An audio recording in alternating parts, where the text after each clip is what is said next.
in 2011, I kind of bought the first like personal car Lamborghini, and it was a blue Chalhoub 2004 Gallardo that came in on a tow truck, and it was not running, and it was in really rough condition. And there were these two Asian truck drivers that didn't speak English, and we thought they were kind of asking us to figure out what was wrong with the car. We really didn't know, and so we just ran it through the shop, and it was leaking oil terribly, brakes, tires, everything was spent, clutch was gone, but it was an okay car. It was in one piece. I checked the Carfax. It had a minor accident, but didn't look too bad. The paintwork was decent, but we really didn't know. And they'd left us a phone number with this car, and it was like, nobody answered, or it didn't go through, whatever. And so a few days go by, and this guy shows up, and he goes, "Do y'all have a blue Lamborghini here that you're trying to fix?" And I'm like, "Yeah, we do." And I would normally greet people that walk towards service. And he said, "Well, it's not mine, but it belongs to my girlfriend's daughter, and she's really attractive." And I'm okay, that will not change our level of service, sir, but it's always nice to know. And I said, "Well, can we speak to her?" He's like, "Well, no, you can't talk to her, but I'll get you in touch with her mom." Okay. And so a couple days later, I give him my card. The mom calls, and she says that her daughter had gotten arrested for going 180 miles an hour in this car. And I'm like, wow, okay, well, that's pretty meaningful. But it meant that the car recently was able to go 180 miles an hour, which is a promising thing. And the car was so rough at that time, like trying to sell bad condition exotic cars was nearly impossible because dealerships weren't trying to put much in inventory. The economy was still recovering. We couldn't sell the nice stuff, much less like rats like this. And so I was like, man, this thing might get cheap. And I knew that if I was willing to try, I was not going to be bidding against anybody. And I also suspected that there was a good chance that whenever we found this girl, that she was not going to be able to pay what was probably going to be a $20,000 to $30,000 service bill. And so the only way we were ever going to get the service business was for me to buy the car and finance it into a loan because I didn't have the cash either. And I could tell from the Carfax that there was not a lien against it. So a lot of times when you buy these cars cheap, it doesn't matter if they're willing to let you have it cheap, they can't pay off their loan. That would have been much more. And so it was probably another week, and this girl shows up.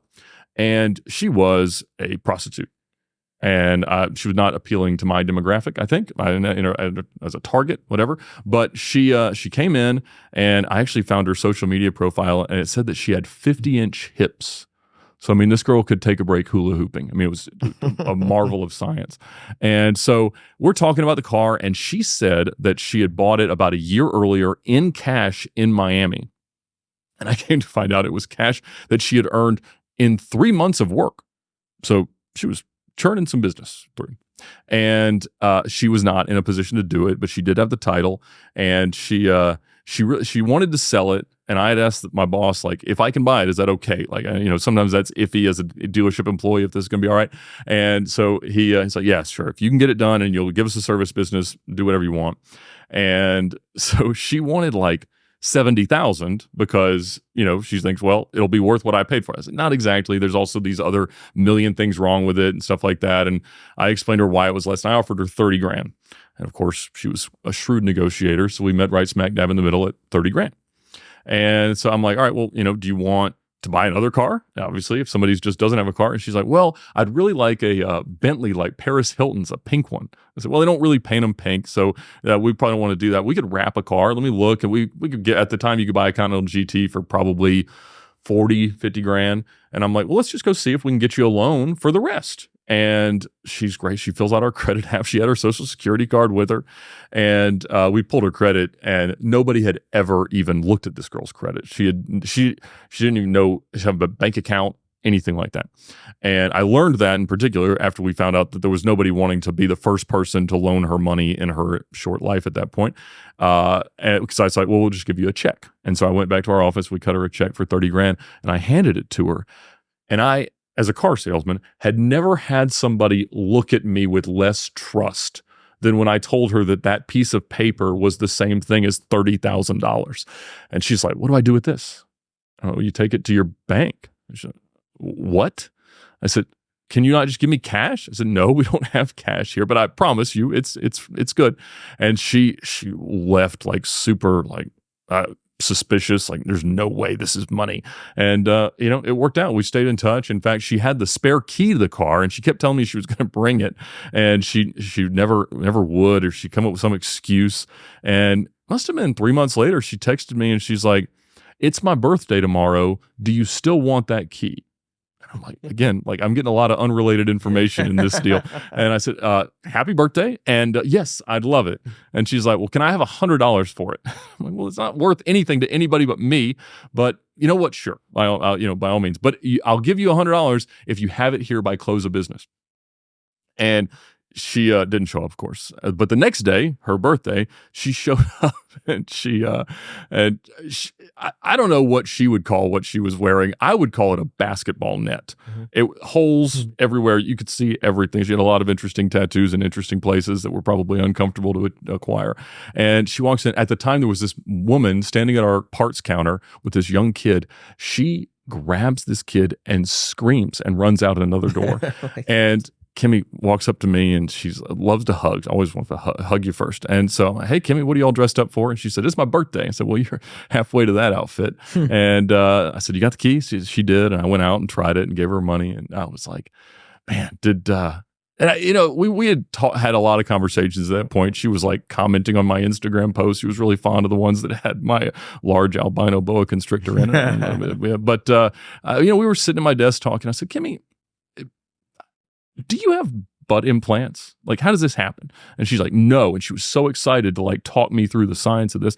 She's like, I had a fat redistribution. And this was before like the Kardashian world of this was a thing. Yeah. And so she's like, they made me gain 30 pounds and then they liposuctioned it all out and they injected it. She didn't have to move anything. You could see the scar. It must have been a jackhammer they put it in with. And it was, and I said, wow. And so not only did I get buy the cheapest Gallardo ever, but I got to meet the recipient of such a pioneering medical procedure. I would love to see her today.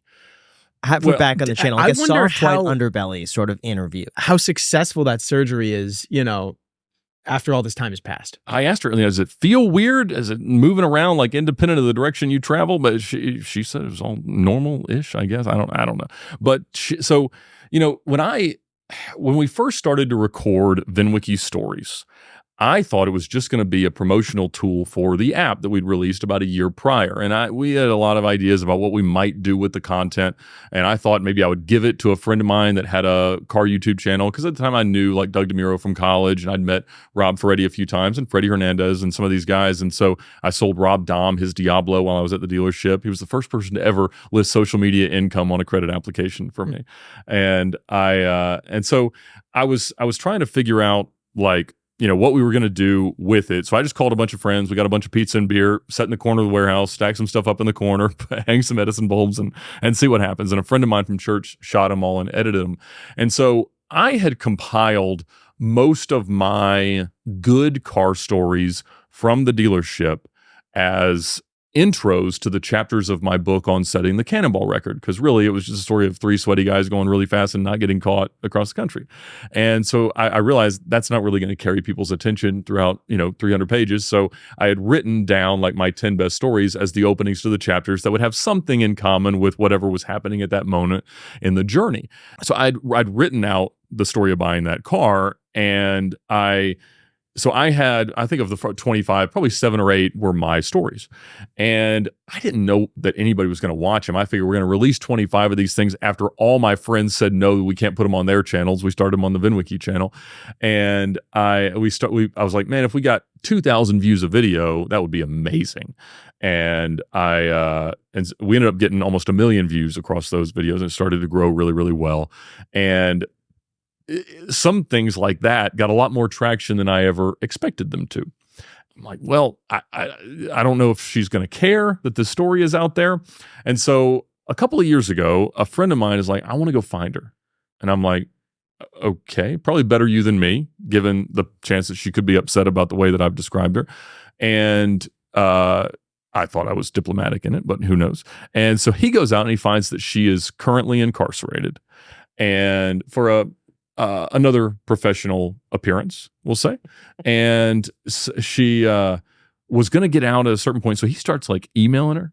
And I'm like, the only thing I'd ask is like, if she doesn't know about it, don't tell her about it. Let's deal with it another day. And it doesn't take long for him to ask her about, what she did before and stuff like that. And she volunteers that she had a Lamborghini and that apparently there's some guy named Ed that talks about it on the internet. So she had heard about, apparently a guard recognized her from my description and asked her about it and figured out that it was her. And so she was very happy about it. She'd learned since then that like OnlyFans has started and all her old friends are making a ton of money doing that. And it was, and so she wants to come on when she gets out and tell her side of the story, which I think is going to be amazing. So the problem is like, it's very hard she has a long sentence because of multiple accusations that can maybe be shortened. So we may do some fundraising to help Why not do an free Kimmy. Interview in jail? That would make it even better. So when I asked about it, which maybe that means it was a little more than 2 years ago, there were COVID restrictions on visitation. Then she moved to a different place and stuff like that. So I have not broached that recently. She did not want to do it in jail, even though we talked through it because she wanted to get all dolled up and look more professional. Yeah. And and so we have not come to such an arrangement, but she's very excited to meet the audience. Imagine her on Caleb Hammer afterwards, like doing the That'd be rounds amazing. promoting OnlyFans. You will blow up her OnlyFans. I have no idea how that translates, but she's a prime candidate.